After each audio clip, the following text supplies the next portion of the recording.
বিধানসভার হাল দেখার পর তাহলে কি লোকসভা নিয়েও চিন্তা করছেন অভিষেক? যার জন্য ইতিমধ্যে ভয়ে পূর্ব নির্ধারিত সময়ের আগেই দিল্লি পৌঁছে গেলেন।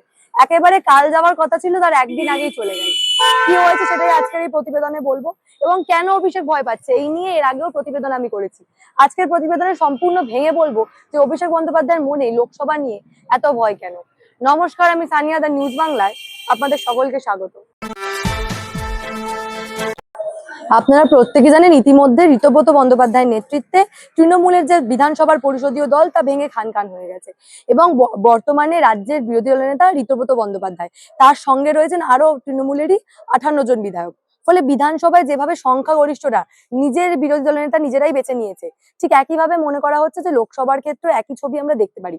অর্থাৎ লোকসভায় বিরোধী দলের নেতা হিসাবে অভিষেক নাও থাকতে পারেন, যেহেতু বর্তমানে দলে অভিষেক বিরোধী যে ক্ষোভ আমরা বর্তমানে দেখতে পাচ্ছি এবং যে ছবি বারে বারে আমরা দেখেছি এই লোকসভার ক্ষেত্রে, অর্থাৎ সাংসদেও যে সংখ্যাগরিষ্ঠ যারা, যে 28 জন সাংসদ তৃণমূল তরফে জয়লাভ করে লোকসভায় গেছেন, তাদের মধ্যে থেকে যারা সংখ্যাগরিষ্ঠ তারাও যদি অভিষেক বন্দ্যোপাধ্যায়কে বিরোধী নেতা হিসেবে না চান, তাহলে কি হবে?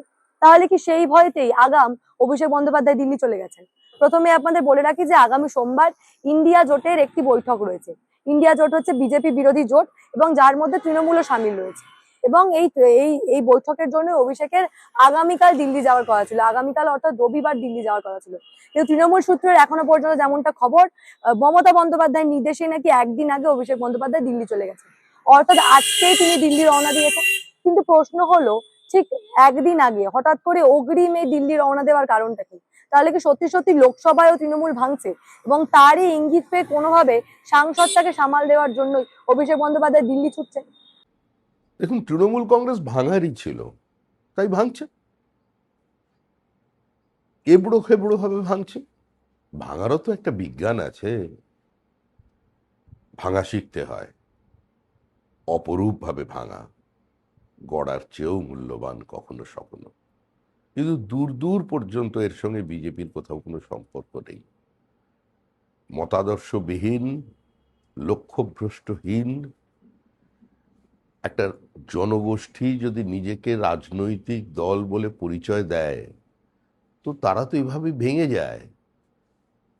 কিন্তু আমরা তো পলিটিক্যাল পার্টির সঙ্গে দেখাও করার ইচ্ছা প্রকাশ করছেন, কি বলবেন? আপনারা কি যোগাযোগ রাখছেন তাদের সঙ্গে? দেখুন, আমরা তো একটা রাজনৈতিক দল, হরিনাম সংকীর্তনের দল নয়, পলিটিক্যাল পার্টি, ব্যান্ড পার্টি তো নয়। আমাদেরও তো একটা সৌজন্য আছে, রাজনৈতিক রুচিবোধ আছে। তো দিকভ্রান্ত কিছু মানুষ যদি এদিকে ওদিকে ঘোরাঘুরি করেন, তারা যদি ফোন করেন, তো ফোন ধরাটাও তো একটা ভদ্রতা, এবং সেটাই স্বাভাবিক, ধরা উচিত। কেউ যদি আসেন বাড়িতে দেখা করতে, তাহলে তাকে তো বসানো উচিত, চা খাওয়ানো উচিত। তো সেটা যদি আমাদের কেউ করে থাকে, করছেন, এটার মধ্যে এটা মনে করার কোনো কারণ নেই যে তাদের বিজেপি নিয়ে নেবে। দরজা এখন বন্ধ। উপদল তৈরি হচ্ছে, তারা নিজেদেরকে আসল তৃণমূল বলে দাবি করছে। এই পরিস্থিতি কি তৃণমূল এটা হওয়ারই ছিল, যে দল নীতিহীন দল, নীতি ছাড়া দল, শুধুমাত্র পয়সা রোজগার এবং দুর্নীতির জন্য যারা দলটা করেছে, তারা তো যখন দেখতে পাচ্ছে সুযোগ সুবিধা শেষ হয়ে যাচ্ছে, তারা তো ভাঙা শুরু করবেই। এটা হওয়ারই ছিল। মূলত বিধানসভায় পরিষদীয় দল ঋতব্রত বন্দ্যোপাধ্যায় যখন ভাঙেন, তখন পরিষ্কার বোঝা যায় যে অভিষেক বন্দ্যোপাধ্যায়ের সঙ্গে মনোমালিন্যর জন্যই কিন্তু এই ঘটনা বা এই সিদ্ধান্তে তিনি পৌঁছেছেন। অন্যদিকে এই যে গোটা ঘটনা, বিধানসভার এই গোটা ঘটনা তিনি নাম দেন অপারেশন ক্রাউন প্রিন্স, এবং তারপরে অভিষেক বন্দ্যোপাধ্যায়ের সঙ্গে তৃণমূলের বিভিন্ন সাংসদেরও বিভিন্ন সমস্যা বারে বারে আমরা দেখেছি। একাধিক অভিযোগ, অভিষেকের সঙ্গে বনিবনা না হওয়ার অভিযোগ বারে বারে উঠে এসেছে।